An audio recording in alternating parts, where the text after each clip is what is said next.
নমস্কার। যুক্তি তর্ক সঙ্গে অর্কই আপনাদের স্বাগত। আপনাদের সঙ্গে আমি অর্কপ্রভ সরকার। অভিষেক বন্দ্যোপাধ্যায় একটি সাক্ষাৎকার দিয়েছেন আনন্দবাজার অনলাইনে। প্রশ্নকর্তা ছিলেন পুরনো সাংবাদিক অনিন্দ জানা মহাশয়। অনিন্দ জানাকে আমি চিনি, আমার থেকে বয়সে অনেকটা বড়। তার মুচমুচে বাংলা গদ্য লেখার আমি একজন অনুরাগী। আমি সাক্ষাৎকারটা খুব মন দিয়ে শুনলাম। আমি মাননীয় অনিন্দবাবুকে দুটি প্রশ্ন করতে চাই, তারপরে তো মূল বিষয়টাই ঢুকব। আচ্ছা, আঞ্চলিক দলের সর্বভারতীয় সাধারণ সম্পাদক হয় কি করে? দুই, অভিষেক বন্দ্যোপাধ্যায়কে আপনি উচ্চশিক্ষিত বলেছেন। আচ্ছা, উচ্চশিক্ষিতের সংজ্ঞাটা ঠিক কি? আমি জানি উনি ম্যানেজমেন্ট পাশ করেছিলেন, যে প্রতিষ্ঠান থেকে ম্যানেজমেন্ট পাশ করেছিলেন সেই প্রতিষ্ঠানের বিষয়ে নানা রকম গন্ডগোল আছে। আমি জানি না তাদের অস্তিত্ব এখন আছে কিনা। তাই উচ্চশিক্ষিত আপনি কিভাবে বললেন, আমার বিবেচনায় ঠিক আসলো না। আপনি একটু ভেবে দেখবেন। আবার প্রশ্ন করেছেন যে ইন্ডিয়া জোট যদি ক্ষমতায় আসে, অভিষেক তাহলে কি আপনি মন্ত্রিসভায় যোগ দেবেন? অভিষেক বললেন তিনি সংগঠন করেন, তিনি মন্ত্রিসভায় যোগ দেবেন না। তখন জানাবাবু বললেন তাহলে তো হেডলাইন স্টোরি হয়ে যাবে। অভিষেক বললেন আমি তো আপনাকে হেডলাইন দিলাম। প্রথম কথা, ইন্ডি জোট কোনোদিন ক্ষমতায় আসবে না, আর কোনোদিনই তাতে যারা ক্ষমতায় আসবে না তার থেকে আবার মন্ত্রিসভায় যোগদান করার কি বিষয়? বুঝলাম না এই প্রশ্নের মানেটা কি। চতুর্থ, প্রশান্ত কিশোর এর সম্পর্কে বললেন, প্রশ্ন করলেন, অভিষেক তার মতো করে উত্তর দিলেন। কিন্তু প্রশান্ত কিশোর যে ওই তেজস্বী অভিষেকদের বলেছেন টবে লাগানো গাছ, প্রশ্ন করতে জানা সাহেব ভুলে গেলেন। ইনিয়ে বিনিয়ে অনেক কিছু বলেছেন। আমি বলবো প্রশ্নকর্তার থেকে অভিষেকের উত্তর অনেক বেশি স্মার্ট, অনেক বেশি টু দা পয়েন্ট, এবং গুছিয়ে কথা বলেও। আমি অভিষেকের ভক্ত নই, কিন্তু যেটা যার গুণ সেটা স্বীকার করার মধ্যে কোনো অপরাধ নেই। অত্যন্ত গুছিয়ে কথা বলেছেন অভিষেক, এই স্বীকৃতি তার প্রাপ্য। হ্যাঁ, আমার মনে হলো স্ক্রিপ্ট মানে এই প্রশ্ন অভিষেককে আগে দেখানো হয়েছিল এবং অভিষেক ঠিক করে দিয়েছিলেন কোন প্রশ্ন করা যাবে কোন প্রশ্ন করা যাবে না। তার মতো করে বলেছেন অভিষেক, কিন্তু মোদ্দা ব্যাপার হলো শাক দিয়ে মাছ ডাকার প্রাণান্তকর প্রয়াস, শেষ পর্যন্ত সেই প্রয়াস সফল হলো না। লিপস অ্যান্ড বাউন্স এই কোম্পানিটার কথা প্রথম আনেন গৌতম দেব 2012 সালে। 2019-20 সালের ঘটনা নয়। গৌতম দেব এই প্রশ্ন তোলার কিছুদিনের মধ্যেই শুনলাম সিআইডির ভবানী ভবনে তাকে তলব করা হয়েছে। অভিষেককে 2019-এ লোকসভা নির্বাচনে প্রতিদ্বন্দ্বিতা করার সময় যে হলফনামা দিতে হয়, সেখানে তিনি কি লিপস অ্যান্ড বাউন্সের সিইও সেটা জানিয়েছিলেন? ইডি যদি বিজ্ঞপ্তি না দিয়ে বলতো যে তৃণমূল সাংসদ অভিষেক বন্দ্যোপাধ্যায় এখনো লিপস অ্যান্ড বাউন্সের সিইও, তাহলে কিন্তু আমরা জানতে পারতাম না। 7.5 কোটি না 8 কোটির সম্পত্তি বাজেয়াপ্ত করার প্রক্রিয়া শুরু করেছে লিপস অ্যান্ড বাউন্সে। তারপর ওটা অ্যাডজুডিকেটিং অথরিটির কাছে যাবে, লিপস অ্যান্ড বাউন্স কর্তৃপক্ষ চ্যালেঞ্জও করতে পারে। অর্থাৎ সম্পত্তি বাজেয়াপ্ত করার প্রক্রিয়া শুরু হয়েছে। আবার কয়েকদিন আগে বিচারপতি অমৃতা সিনহার এজলাসে ইডির আইনজীবী বলেছেন আরো কিছু আইডেন্টিফাই করা হয়েছে, সেগুলো নাকি বাজেয়াপ্ত করার প্রক্রিয়া শুরু হবে, হয়নি হবে। তাহলে লিপস অ্যান্ড বাউন্স নাকি কনসালটেন্সি করে, শেয়ার ট্রেডিং করে। আচ্ছা, কাদের সাথে কনসালটেন্সি করে? তাদের কনসালটেন্সির কনসালটেন্ট হিসাবে কারা আছেন? আর কারা লিপস অ্যান্ড বাউন্স থেকে কনসালটেন্সি গ্রহণ করেছেন তারা কারা, কিসের কনসালটেন্সি, কিসের এক্সপার্টাইজ, এগুলো বঙ্গবাসী জানতে চায়। উত্তর নেই। তারপরে মমতা বন্দ্যোপাধ্যায় যা বলবেন তাই করবেন। মমতা বন্দ্যোপাধ্যায় যদি বলেন ডায়মন্ড হারবার নয় অন্য জায়গায় থেকে দাঁড়াতে হবে, তিনি তাই দাঁড়াবেন। অর্থাৎ শুনিয়ে রাখলেন কি অভিষেক যে প্রয়োজনে ডায়মন্ড হারবারে তিনি নাও দাঁড়াতে পারেন। আবার এমনও হতে পারেন তিনি সারা পশ্চিমবঙ্গের দলের প্রচারের দায়িত্ব কাঁধে তুলে নিলেন, লোকসভায় দাঁড়ালেন না, সরকার নির্বাচন হয়ে যাওয়ার পর 2 বছর পরে বিধানসভা নির্বাচন, অভিষেক পশ্চিমবঙ্গ মমতা বন্দ্যোপাধ্যায় মন্ত্রিসভায় উপমুখ্যমন্ত্রী হিসেবে শপথ নিলেন, হতেই পারে। অভিষেক বলেছেন আনডিক্লেয়ার্ড এমার্জেন্সি ব্যাকড বাই জুডিশিয়ারি, মানে ব্যাকড বাই জুডিশিয়ারি মানে আনডিক্লেয়ার্ড এমার্জেন্সি মানে একটা কথা বলে দিলেন আপনি। এমার্জেন্সির সময় তো আপনি জন্মাননি, আমিও তখন আমার খুব ছোট বয়স, কোনো মনেই নেই বলতে পারেন। তাহলে কোনটাকে এমার্জেন্সি বলা হয়? আর ব্যাকড বাই জুডিশিয়ারি মানে মারাত্মক কথা। ভারতবর্ষে জুডিশিয়ারি আমাদের শেষ ভরসার জায়গা। অনেক সময় জুডিশিয়ারির রায় অনেকের পছন্দ হয় না, আপনার হয় না, আমার হয় না, কিন্তু আমরা কখনো বলতে পারি না যে আনডিক্লেয়ার্ড এমার্জেন্সি ব্যাকড বাই জুডিশিয়ারি। আপনি বলেননি বোধহয় সেকশন অফ জুডিশিয়ারি। যতদূর আমার মনে আছে আপনি এটা বলেছেন আনডিক্লেয়ার্ড এমার্জেন্সি ব্যাকড বাই জুডিশিয়ারি। যদি আমি স্মৃতি থেকে বলছি, আমি তো দেখে বলছি না, যদি আমি এই কথাটা ভুল বলি মার্জনা করবেন, কিন্তু আমার যতদূর ধারণা হচ্ছে এই কথাটা বলেছেন ব্যাকড বাই জুডিশিয়ারি আর backed by portion of judiciary, এরকম কিছু একটা। তাহলে আনডিক্লেয়ার এমার্জেন্সিকে জুডিশিয়ারি ব্যাক করছে মানেটা কি? You have to explain Abhishek. Anandabazar online আপনাকে এই প্রশ্ন নাও করতে পারে, তাদের কি কারণে তারা প্রশ্ন করছে না সেটা তারা বলতে পারবে, কিন্তু পশ্চিমবঙ্গের মানুষের তো জানার অধিকার আছে আপনি কি করে এই স্টেটমেন্টটা করলেন যে আনডিক্লেয়ার্ড এমার্জেন্সি চলছে। আশা করব জবাবটা আপনার কাছ থেকে পাবো। তবে আবার বলছি, আপনার বক্তব্য কিন্তু খুব স্পষ্ট, যেটা বলেছেন আপনার মতো করে বলেছেন, কিন্তু তার মধ্যে কোনো অ্যাম্বিগুইটি নেই।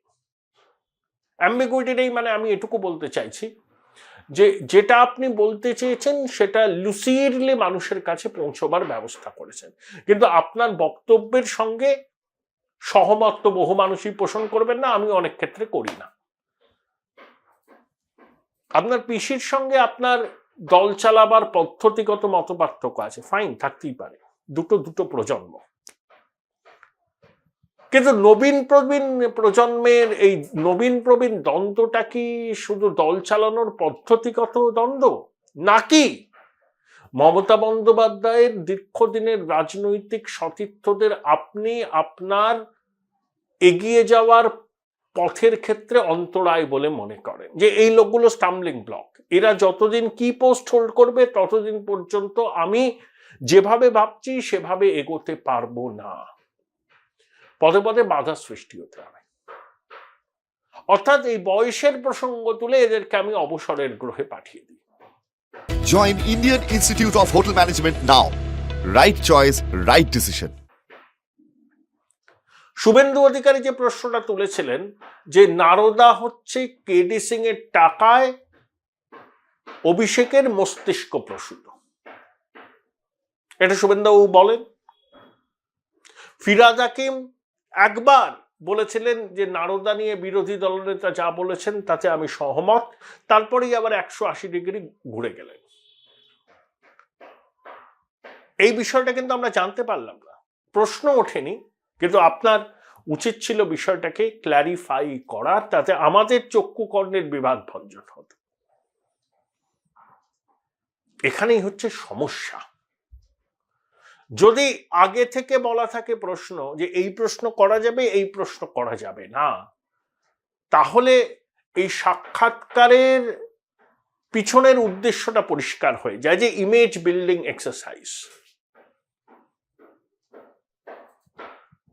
আপনি বৈভবের আস্ফালন করতে অভ্যস্ত, there is no denying the fact।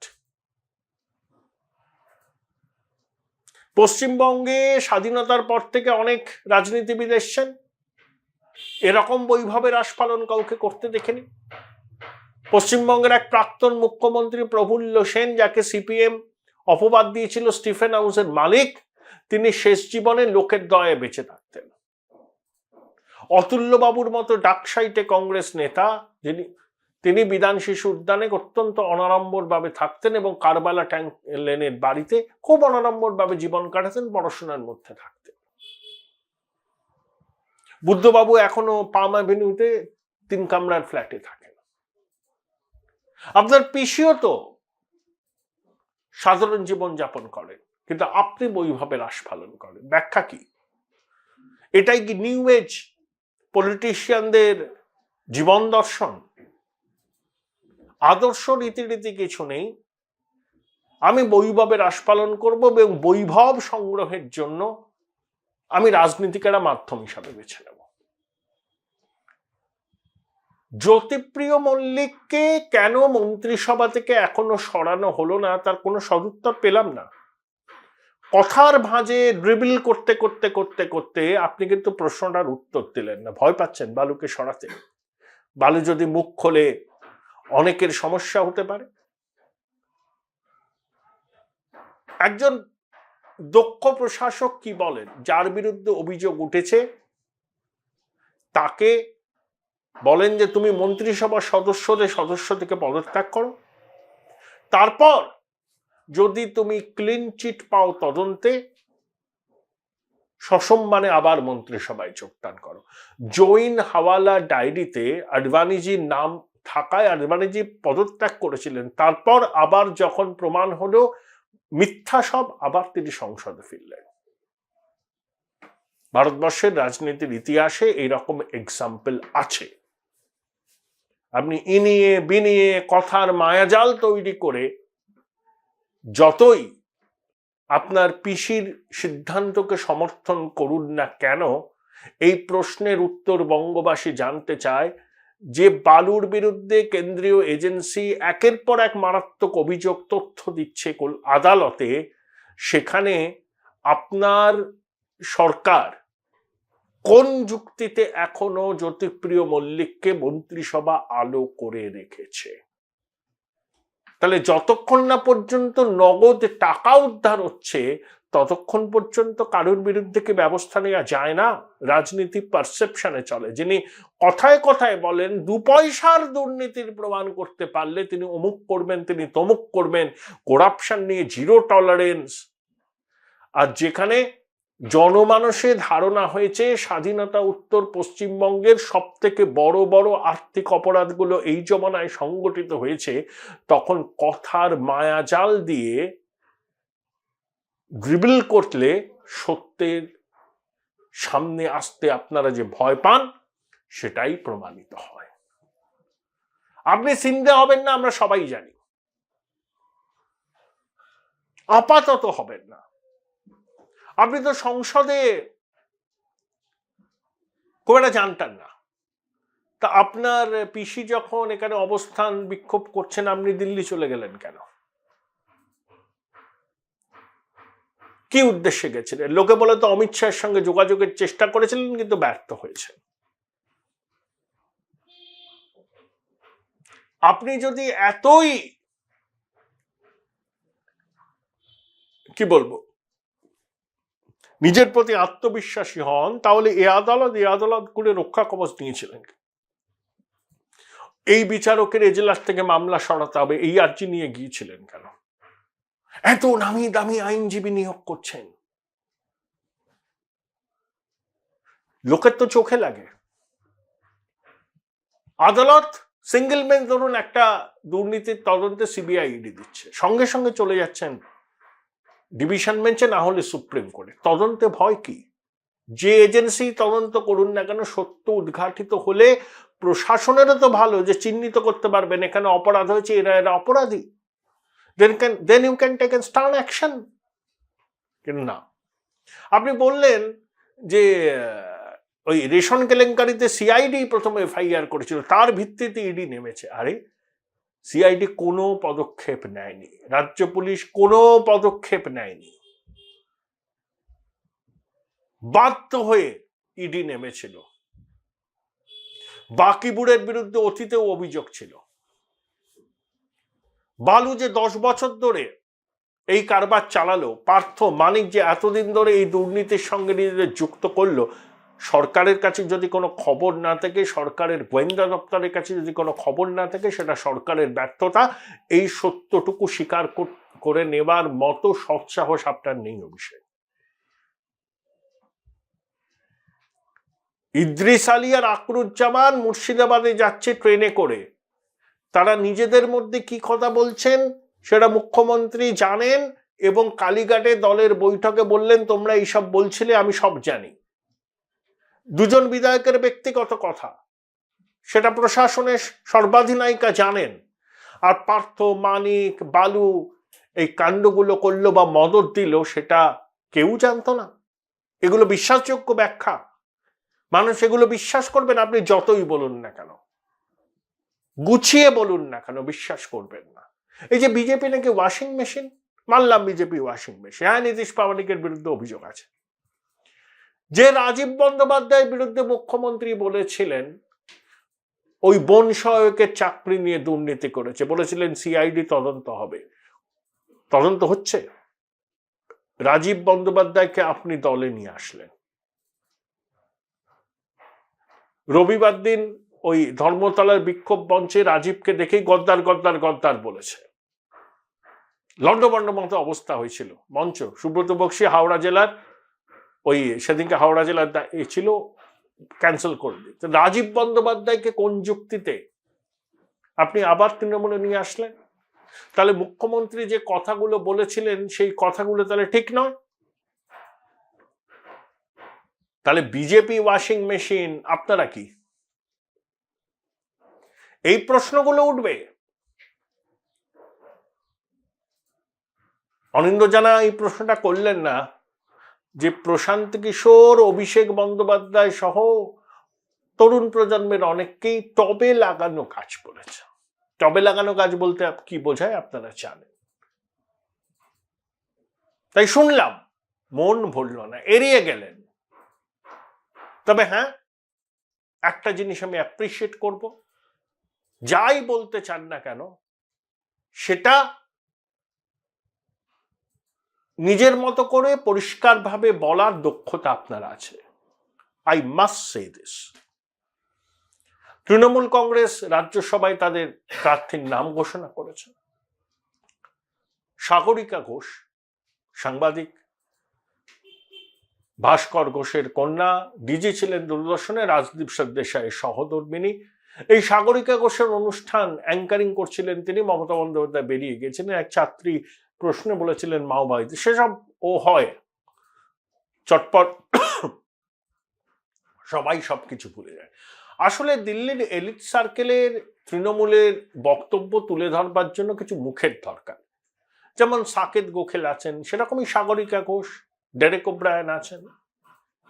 হ্যাঁ, অবশ্যই দীর্ঘদিন দিল্লিতে সাংবাদিকতা করার সূত্রে সাগরিকা ঘোষের একটা মহলে গ্রহণযোগ্যতা আছে। সেই গ্রহণযোগ্যতাকেই কাজে লাগাবে তৃণমূল, এ নিয়ে তো কোনো সন্দেহ নেই। আর মমতা বালা ঠাকুর মতুয়া মন জয় করতে, যেহেতু সিএ এর বিধি প্রণয়ন হলো বলে, যদি কিছুটা মতুয়া ভোট ব্যাংকে ধস তৃণমূল রুখতে পারে।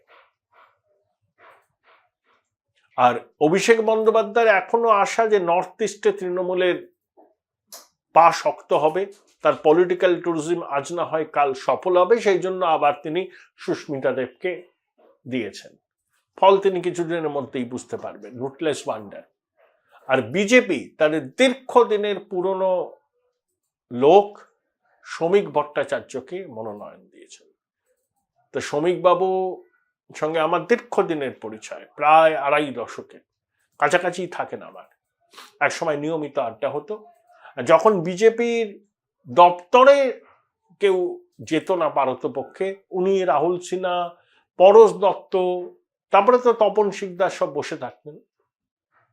ঠিকই, খুব অল্প বয়স থেকে তিনি বিজেপি করেছেন। নির্বাচনে একবার জিতেছিলেন বসিরহাট থেকে, তারপর দমদমে দাঁড়িয়ে হেরে গেলেন। একটা স্বীকৃতি পুরনো লোককে। সুবক্তা শ্রমিক ভট্টাচার্য, আশা করি তিনি রাজ্যসভায় গিয়ে তার বক্তব্যের মধ্যে পশ্চিমবঙ্গের অবস্থা তুলে ধরবেন।